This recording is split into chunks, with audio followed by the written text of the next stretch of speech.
Hello students, we are starting our discussion on the story, The Open Boat. As an introduction, let me introduce to you three terms related to the literary aspects of this story. The first one, as you can see here, is about realism. We are already introduced to certain concepts of realism. This originated in arts as an attempt to represent the subject matter truthfully. It originated in the 19th century and it was first used in the field of painting, where they rejected idealization and the focus was more on the individual everyday life. As you can see here, it's a rejection of romanticism, where many things are ideal, and it's a revolt against the exotic subject matter and exaggerated emotionalism and drama of the romantic movement. ഇവിടെയാണ് നമ്മൾ റിയലിസത്തിൻ്റെ ഒരു significance, അതിന് പുറകിലുള്ള romantic സിറ്റുവേഷൻസിനെ reject ചെയ്തുകൊണ്ട് idealised ആയിട്ടുള്ള സിറ്റുവേഷൻസിനെ മാറ്റിക്കൊണ്ട് real ലൈഫിനെ portray ചെയ്യുന്നു. And one feature of realism is that it depicted works of people of all classes in situations that arise in the ordinary life.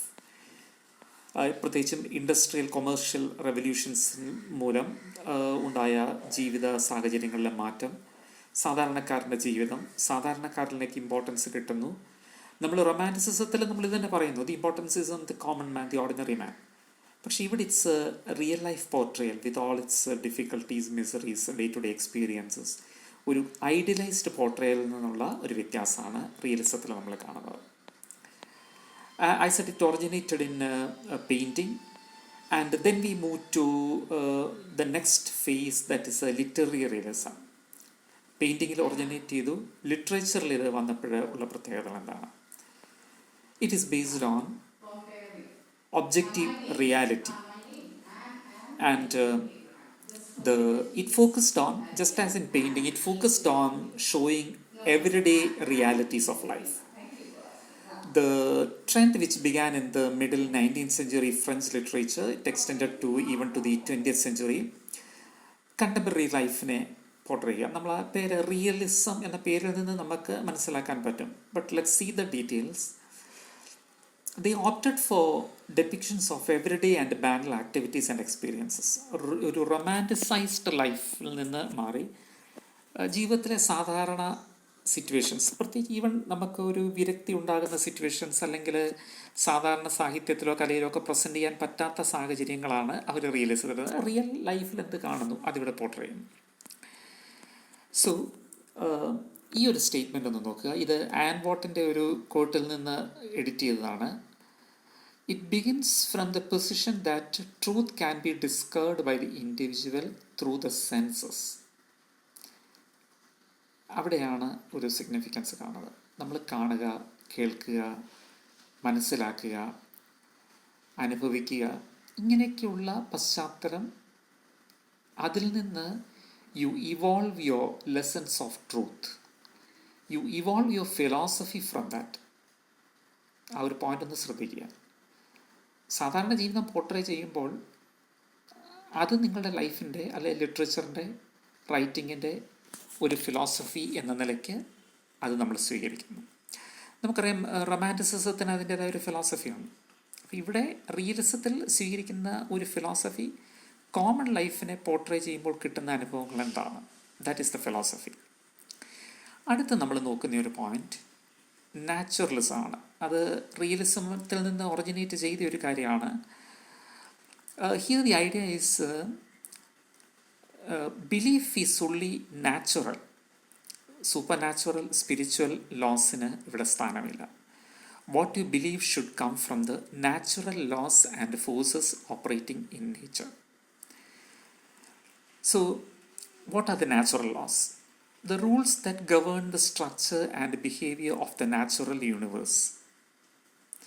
And the laws that govern you are given by the changing universe at every stage.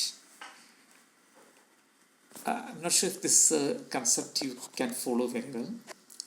Just look at the word naturalism. What does the natural world teach you? What are the experiences, the lessons that you get from the natural world? These experiences can be changing. If you are in your home environment and if you are at college, you will be exposed to two different natural environments. Do they teach you anything?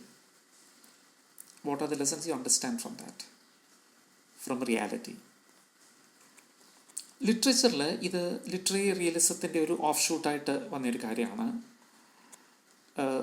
It's seeks to replicate a believable everyday reality. റൊമാൻറ്റിസിസത്തിലെ leech ഗ്യാദറോ solitary റീപ്പറോ അല്ലെങ്കിൽ സെറിയലിസത്തിലെ എലമെൻസിൽ നിന്നോ മാറി everyday reality is reflected. And this was active from the later 19th century years. It suggests that social conditions, heredity, environment, all these have a role in shaping human character. ആ പറഞ്ഞതിൽ നിന്ന് you'll understand how Charles Darwin's theory of evolution was an influence, especially heredity and the social environment. I mentioned that this is an offshoot of realism, but there are other distinctions. Realism seeks only to describe subjects as they really are. But naturalism, I mentioned the connection with Darwin, attempts to determine scientifically the underlying forces. So, the forces that influence you, how environment governs that, how heredity controls that, all these are taken into consideration. Now, just look at the characteristics of naturalism. Rather than reading that out, I'd like you to go through these points.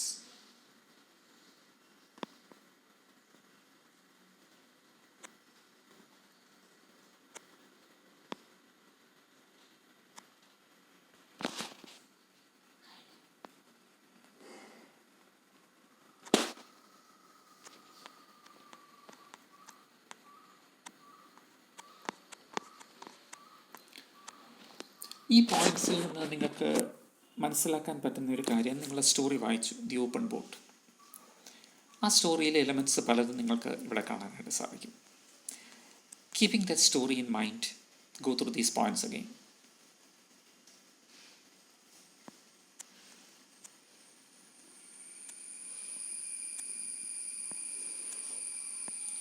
Now I come to the third point, impressionism.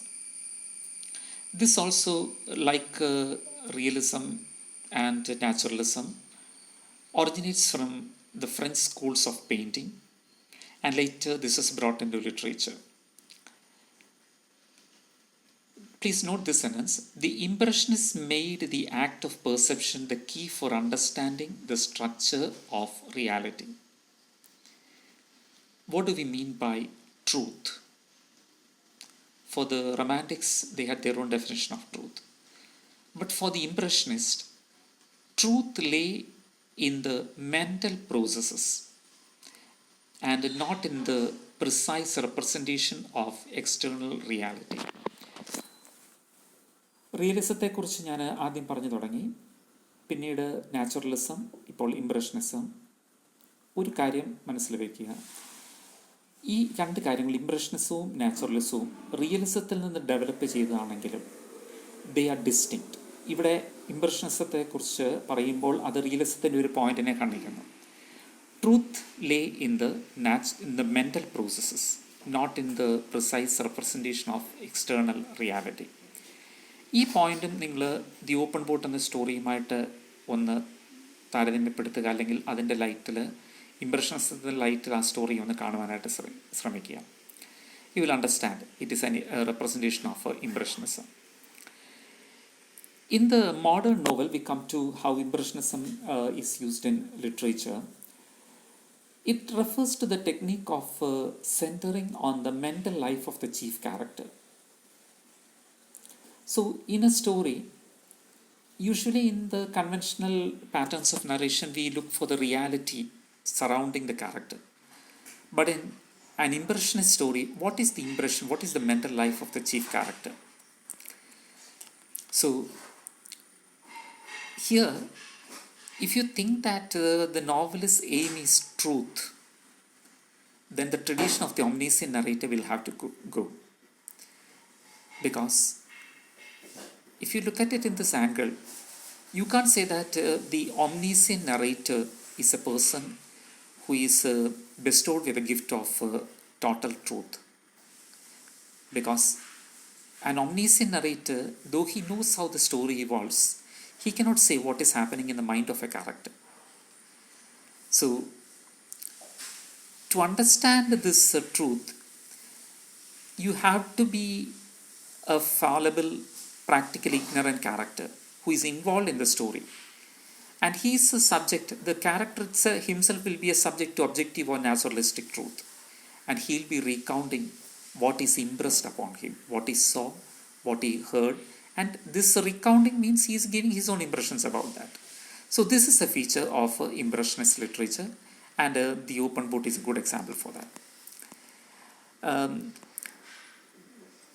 The other day we looked for some questions from this, and there was one point raised whether this story is the life of the writer. I should say yes. Stephen Crane is an American author. We can read something about his works, especially his first work. He started writing at a very early age, Maggie, the Girl of the Streets. It is the first work of American literary naturalism. It is known as a Bowerly tale. What Bowerly is explained here.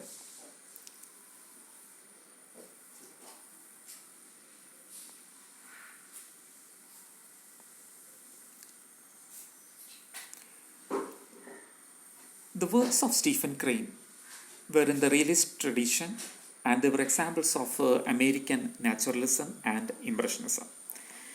And this is the point in his life which has relevance in our story. He accepted an offer to travel to Cuba as a war correspondent, and en route to Cuba, the ship sank off the coast of Florida. And this ordeal is represented in the open boat. But we should not consider the open boat as an objective reporter's narration. So Stephen Crane, of course, is one prominent character. This came in a collection of 13 short stories dealing with the life of Stephen Crane. The story here has a title, The Open Boat, and it has a subtitle, A Tale Intended to be After the Fact, being the experience of 4 men sunk from the steamer Commodore. I said this is based on Crane's experiences. They were stranded in the sea, and he and the 3 men were navigating on a small boat known as the Dinghy, or which is called the Dinghy. And the focus here for us is that this is to be considered as a doppelganger fiction. What is a doppelganger? It means look-alike. അപരൻ എന്ന വാക്ക് മലയാളത്തിൽ ഒരു പക്ഷേ ഇതിന് തുല്യമായിട്ടിരിക്കാം. But he's a paranormal double of a living person. So that is where the character, the correspondent in the open boat is different from, or is varies from Stephen Crane in his real life. Here we present the story comes from the words of this anonymous character, the correspondent. He's Crane's a fictional doppelganger. And the experiences are almost the same as what happened on the ship and also on the boat. But the character needn't be taken as a total, perfect replica of Stephen Crane in his real life. We have the actual captain, and we have William Higgins, the actual oiler who died before reaching the shore. So all the characters are based on reality. But in doppelganger fiction, Crane turns them into archetypes of humanity and submits them to the whims of nature. This story, which is divided into 7 sections, can be understood better with a second reading based on the points we discussed in this video today. Thank you.